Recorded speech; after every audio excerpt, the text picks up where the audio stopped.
So, Drew, thank you so much for being on the podcast. I really Yes. appreciate it. You were a guest preacher at my church's retreat like 10 years ago. Yes. I don't know if you remember that. Yeah, I totally remember. Yeah. So, for me to be interviewing you now with your new book having just been out, it's like a really surreal full circle experience for me. Mm. So, it's a real privilege, it's a real honor, and I'm just really glad to be talking to you. So, thank you. Oh, thank you. Well, the honor is all mine. So, and thank you for all the work that you and Faithfully do for pastors and leaders around the world. Yeah, it's been a lot of fun. Yeah. We've learned a lot. We've grown a lot in the past couple of years, but there's still so much more to do. So Hmm. thanks for being a part of that. I felt that in reading your new book that I learned so much about your personal journey. Mm. Have you been sharing it along the way, or was this the first time you really brought people into like what you've been through personally? Yeah, I've shared different bits and pieces of it, and I wanted to share my story mostly because I think when most people meet me initially, especially if they're not part of a church, they'll usually assume, "Oh, you grew up. It's because you grew up in a church. That's why you're a Christian." And I often tell them, "Well, hold on. It's actually the opposite. I'm a Christian despite growing up in the church." And in the book, I also share a bit of my story with my father, Mm-hmm. who later on in life, when I was about in middle school, that's when he decided to actually make this turn into vocational ministry. And that was a really hard turn for me and our family, uh, mostly because like from who my dad would project to be, especially as like a preacher and then later on as an author and a very well-known figure within Korea, and what we experienced at home, um, the the violence and the pain and the feeling of unsafety, like all of that led us to have a lot of doubts about Christian faith. And so I often tell people it's not because I grew up going to church and the fact that my dad is a pastor that I'm a Christian today. It's actually despite growing up in a church and my father being a pastor. So, Wow. Well, like I was really blown away by your vulnerability in mm, sharing all of that in print and like inviting the world into that pain mm, that you've healed from, but we're all still healing from stuff, yeah, right? Um, what was that? Okay, so you do say in the book that you and your dad are in a great place. Like yeah, you're so grateful for your relationship with him today, but you had to tell him that you were going to write all of this, yeah. right? Like, what was that conversation like? Oh, it was incredibly painful. Well, Yeah. especially because in Korean culture, there certainly is, it's a shame and honor culture. Mm. And so my father being a first generation Korean immigrant to this country, as well as having a significant platform in Mm. Korea as a minister and an author, um, I was really scared. Yeah. And I shared quite a bit about my own journey with my dad. And my dad and I have been through a lot. Mm. And uh, yeah, later on in the book, I talk about in the chapter on grieving, Mm. I talk about my own journey of grief, forgiveness, the transformation from anger, wrath, retaliatory kind of vengeance towards grieving and hopefully expanding in love. And like you mentioned, my dad and I, we have the best relationship we've ever had, which is kind of surreal to say. And a lot of that is, I think, just a lot of work that's Mm. been done behind the scenes. Mm. Um, but yeah, it was definitely scary to bring that to him. And I remember after I wrote the first draft and I sent it to my brothers, and I said, "Hey guys, I have three brothers," and I said, "Hey, I'm gonna share this in this book that I'm writing. What do you think? And by the way, I'm gonna float it to Dad just to get his okay." And they were they were a little bit taken because they didn't quite know how my father would react as well. And but when I wrote it to him, he surprisingly was very open, Mm. and um, he said, "I wish I was a better dad when you Mm. were younger." Wow. And like to get that message from him, it's just it goes against all that I had experienced from him as a child and the Yeah. way that I thought he would have responded. But I think that goes to show kind of the work around forgiveness, mutuality, love, and grieving that's been Yeah. done in our own lives and journeys. Yeah. Um, But for sure, it was nerve-wracking when I Wow. was going to send it to him.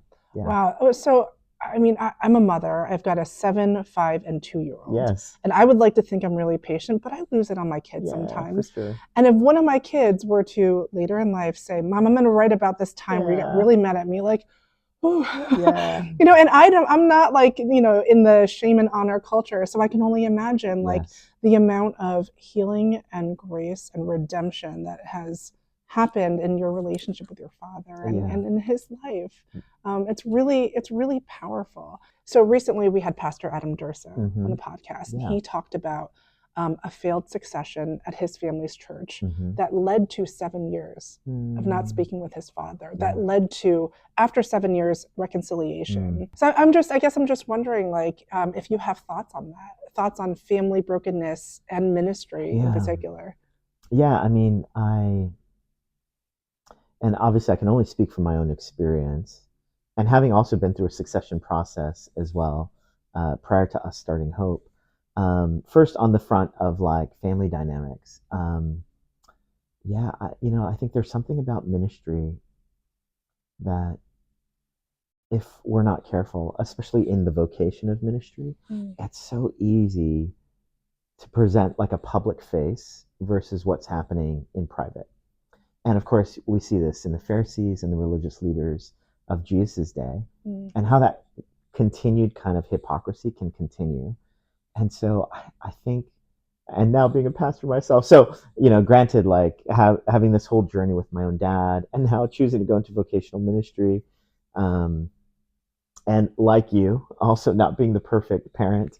Sorry, not like you. I know you're pretty much further along than I No, it's okay. I am. think but it's fair to say. but um, I think walking the line of having an authentic kind of spirituality, um, both in public and in private, I think is one of the hardest tasks. And yet it's what Jesus constantly calls us to. I think the Sermon on the Mount gets at kind of uh, like a certain fabric of spirituality that goes beyond the public facing do's and don'ts, projected images of what's right and wrong, and that sort of thing. And so I think on one hand, it makes sense that, um, you know, Satan and the enemy would want to do whatever Satan would want to do to disrupt families, to destroy ministries. And that's why I think there's such a vigilance, I think, that is needed to be, hopefully, as grounded, humble, um, pursuant after God and the right things as possible. And so, I work with an organization called Emotionally Healthy Discipleship, and so much of our ministry is around that. How do we have integrity? And the word integrity, it's the same as the root word integer, so like a whole number. So like a wholeness. How do we live with a certain kind of wholeness? And so I think that in itself is one of the biggest challenges and calls and invitations of our day for ministry leaders. And at the same time, like at succession brings about a whole nother wave of like challenges, deep work that needs to be done for it to be done well. And so, yeah, so I can talk a whole lot about succession as well, but yeah. That's but I love what you shared about the family dynamic and about your public versus your private self, about bringing those two things together. I think that's something that, whether people are in ministry or not, I think that's something that we all sort of work towards, Yeah. right, and need to mature into. Yeah. You talked in the book about claiming the faith that you grew up in undergrad at Berkeley. Yeah. Was that also the moment you knew you would be going into ministry? The church that we grew up in had this awful church split. And then my father was a minister, but our home life was so far from what I thought would be an ideal picture of like, Christian love. But the youth group that we were part of, we just met some tremendous youth leaders, people that we always wanted to be like. So I remember actually in my youth days, there were constantly invitations for anyone that was interested in like vocational ministry. And so I remember thinking, oh, if if ever I were to do something, initially I wanted to be a teacher, but then I thought, I think I'd want to do this. But then after those high school years, and now here I am in college, and I'm really wrestling. And I was taking classes on Bible as literature and on religious studies and studying various different religions. And during that time, um, I was at that point I was just wrestling with my faith. Mm. And once I made that decision, though, to follow Jesus, that despite the pain of my past, believing that Jesus was true and compelling and worth following, it was shortly thereafter that I realized I loved, while I was, a student at Berkeley, I just loved ministry. I loved people. Mm. I loved inviting people into a deeper relationship with Jesus. And so it was, I can't remember when, but it was shortly thereafter that I was like, I think I would like to do this vocationally. Wow. Yeah. Well, so we've interviewed a lot of pastors and ministry leaders on Uh-huh. this podcast, and I've lost count of the number of people who said it was really my youth pastor and the youth leaders. I mean, it's Yeah. incredible. It's really striking, like Yeah. the impact, right? Like Yeah. people look at the lead pastor, right? There's so much focus on the lead pastor, but the youth pastor Yes. is like planting these seeds for the next generation of ministry. Yes. Did you work in youth when you entered ministry? Is that where you started? I started as an intern at New Life Fellowship in Queens, and I mean, I was doing everything from setting up for moms groups, volunteering for our kids ministry, going on youth retreats. I was doing just about everything that an intern would do, and I loved it. So yeah, so I did, interestingly enough, I did when I was in high school. I would volunteer with some of the middle schoolers back in California, and then when I was in New York and working at New Life as an intern, I really um, was able to experience what ministry was like to various different demographics, which was so great. And so, yeah, so that was such a rich learning time for me, working with various different age groups, kids, youth. But I was never the youth pastor. I was an intern who then went into becoming like a community pastor, to becoming like a teaching pastor, and that sort of thing. Cool. So you grew up in LA. Yep. Now you've been in New York City for 25 years. I think it's safe to say you're a New Yorker now. Absolutely. I hope so. So why New York? What brought you to New York? Well, I mean, I just loved the energy of the city. I love the grittiness of the city. And Los Angeles, and I love LA, and I have two brothers that still live there, and I love visiting LA. But LA, and I used to just think the world of LA. I just thought LA was where I wanted to be. But I visited New York for the first time the summer between my junior and senior year, in the summer of 2000. And I just remember coming to New York City and being like, there is no place like New York. And the diversity, the energy, like I mentioned, the grittiness.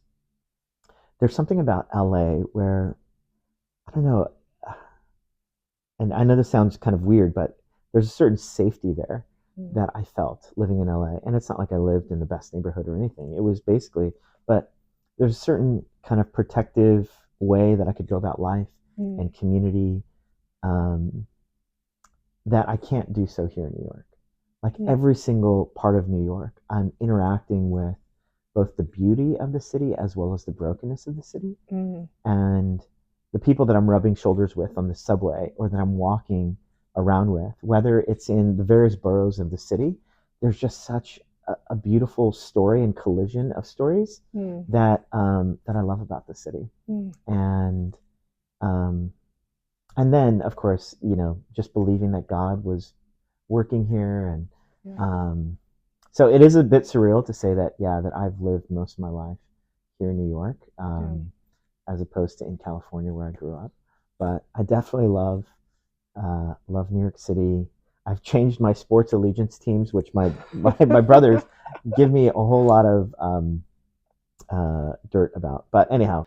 So you talk about the beauty and the brokenness, and you talk about being like amidst all of that. I think for most New Yorkers, something that you hear people talk about all the time is like their apartment, right? People are always looking for an apartment. They just moved or they're looking to move. There's always something that they wish for in their apartment. And for most people, it's about escaping that tension of the beauty and the brokenness, having a place to retreat to. But you've done the opposite of that. Like you live here at the hub, Uh-huh. which you've set up to be your home, as well as this ministry center that welcomes all into it. I just see so much beauty in it. I'm so encouraged by it. Can you talk a little bit about why the hub? Yeah, no, yeah, and so the building here, which is our church co-owns this building, and we live here in a parsonage space. And honestly, most credit goes to my wife. She was the one that had a vision for this building. Mm, I had a vision for just having a space, as you know, kind of ministry in New York is so difficult and so costly. And so when an opportunity came for us to co-purchase this property, as well as to have it be a vision for the city. Um, yes, I had a heart and a vision to kind of open our doors so that various ministries and organizations could benefit from it. But my wife she was the one who was able to execute all of it and was able to make this vision kind of become a reality. mm, Um, we do love living here. I know that, and a lot of that is my wife as a volunteer. She has spearheaded all the renovations and the operations of the building, mm. and and of course, come up with a plan so that it could be accessible to so many nonprofits and churches here in the city. So I'm very deeply indebted to her for that. And at the same time, like anything in life, it's beautiful and Yeah, disappointing. yeah. So there's a lot of great work happening here, but then Mm. like, oh, when there's flooding down in the basement, it's me and her basically mopping up, um, a flooded basement and spending hours cleaning up. And of course, we've had wonderful people in our church community who have volunteered their time and energy as well, which has been wonderful. So, but beauty and disappointment, it's part of it all. What a picture of what it looks like to serve the kingdom, Yeah, right? Beauty, but also mopping up the yeah, basement. yeah, Yeah, it comes along with the territory and ministry. yeah. Drew, you're a pastor to pastors. You've Mm-hmm. been a pastor here for 2.5 decades, but you're also well known here as a pastor to pastors. Um, can you tell me, in 25 years of ministry here, Yeah. um, how how has it changed? How has ministering to people in New York City changed? Mm. The people who started churches and have been pastoring here since the 80s and 90s, I give them much props because they really paved the way for us and we stand on their shoulders. And obviously, the generations before that are Mm, the ones, but I really say because in the 80s and 90s, people were leaving the city. mm, And so, in many ways, like staying in the city or moving to the city to start churches and ministries, it like I just give so much respect mm, to the pastors and leaders who have done that mm, because they were doing it when the city wasn't cool. In mm. fact, the city was dangerous. It was seen as like this place that God had forsaken, and yet they moved in. I feel like being a pastor, I've come into this kind of golden age where, like, in New York City, where the city's cool. Mm, Like, I mean, even post COVID, I mean, sure, there's been a blip. I mean, I came right before 9/11, and much was made about the demise of New York after 9/11. But the city became really this incredibly um, urban hotspot, mm, globally influential, continue to be globally influential. Then, of course, COVID happens, and then again, the rumors were that New York would meet its demise. But New York is like this really attractive, world-changing kind of city, and so in many ways, like, I just feel so honored to be here, and at the same time, I also, you know, uh, think that the prior generation had it much tougher. mm, So, but with that said, I think there's dynamics of the city that will always make ministry hard. The mm. exorbitant cost, the discomfort.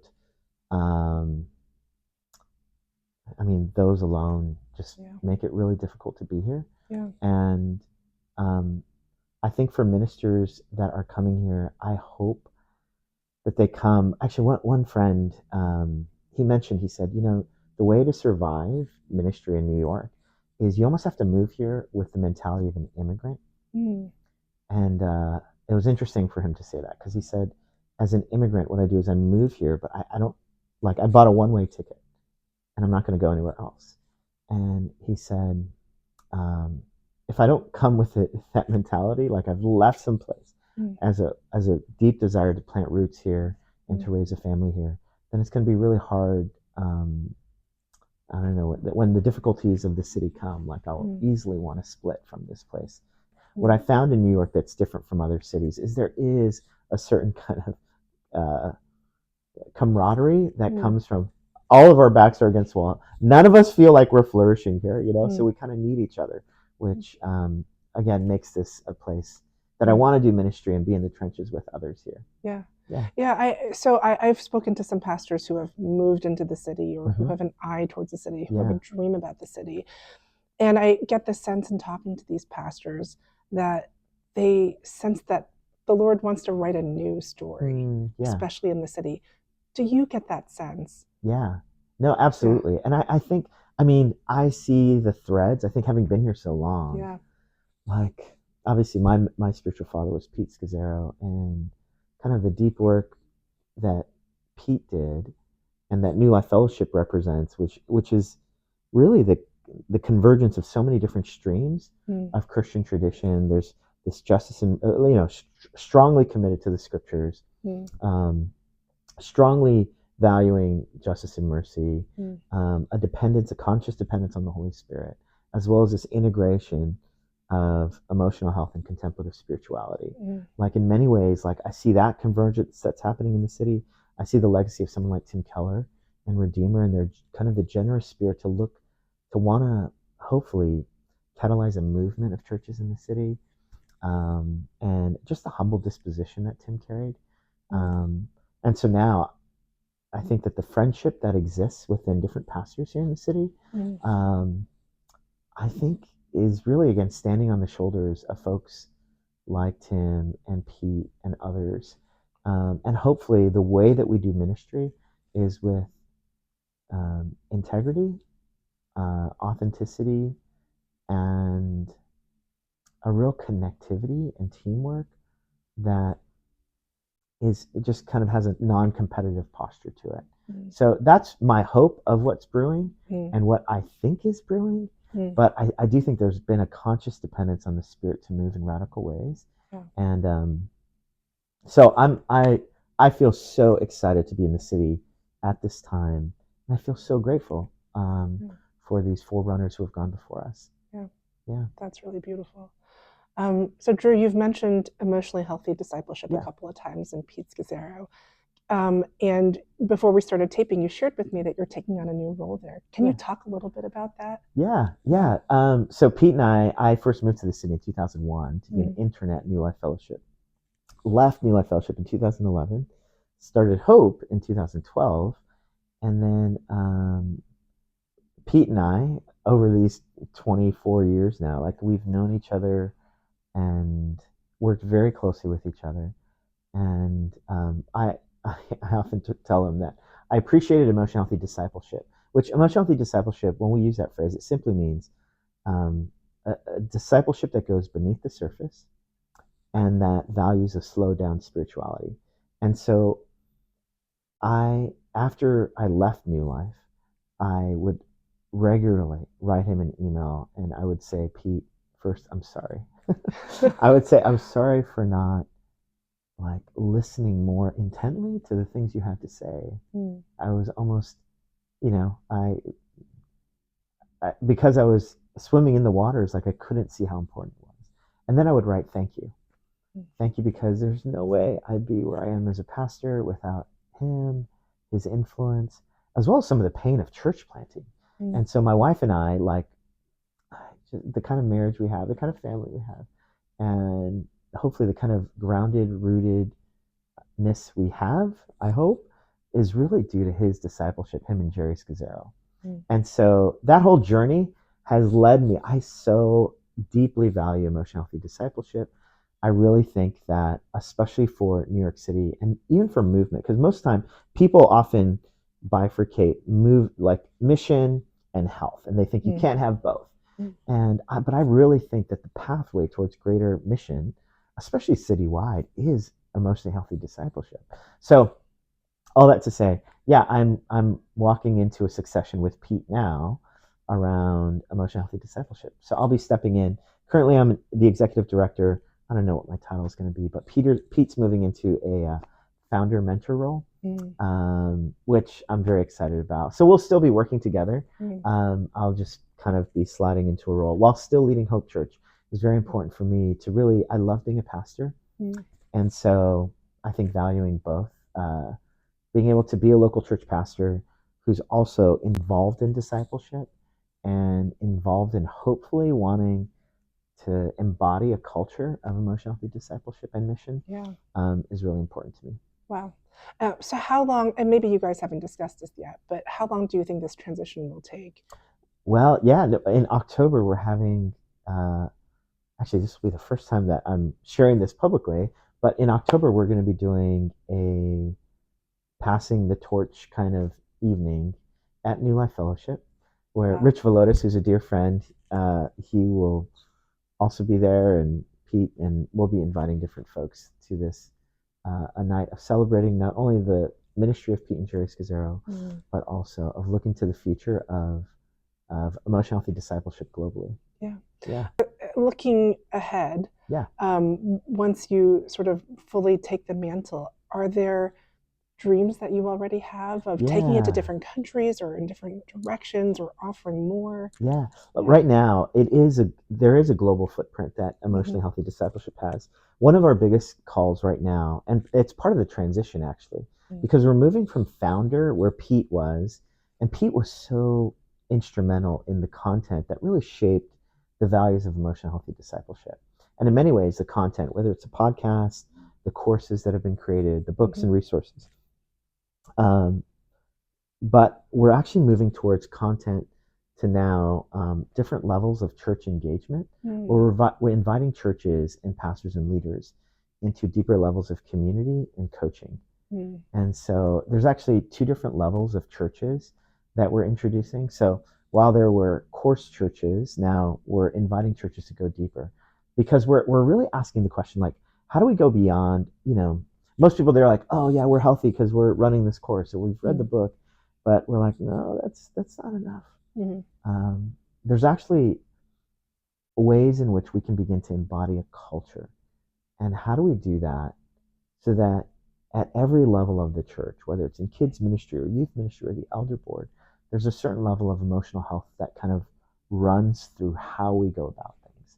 And mm, so that's kind of the future, is how do we come alongside churches mm. to go deeper into that conversation? So, Drew, let's take it back to your book. Yeah. Who were you thinking of when you wrote this book? Yeah, I was thinking of, as a pastor, I often get asked by people, like, what is Christianity about? Or I get asked by some of our parishioners, like, Mm, hey, what can I recommend to my friend or my coworker who isn't a Christian? And so normally, whenever I'm asked that question, I think of three categories. Like, first, I'm like, is this person kind of an intellectual type who wants evidence, and then I think of authors like Tim Keller and mm, C.S. Lewis, and I'll recommend Mere Christianity or The Reason for God. Or there's, depending on the person, I'll kind of think, oh, they'll probably really benefit from like a memoir mm, or like a testimonial kind of book. I think of authors like Anne Lamott, and who I find just so compelling.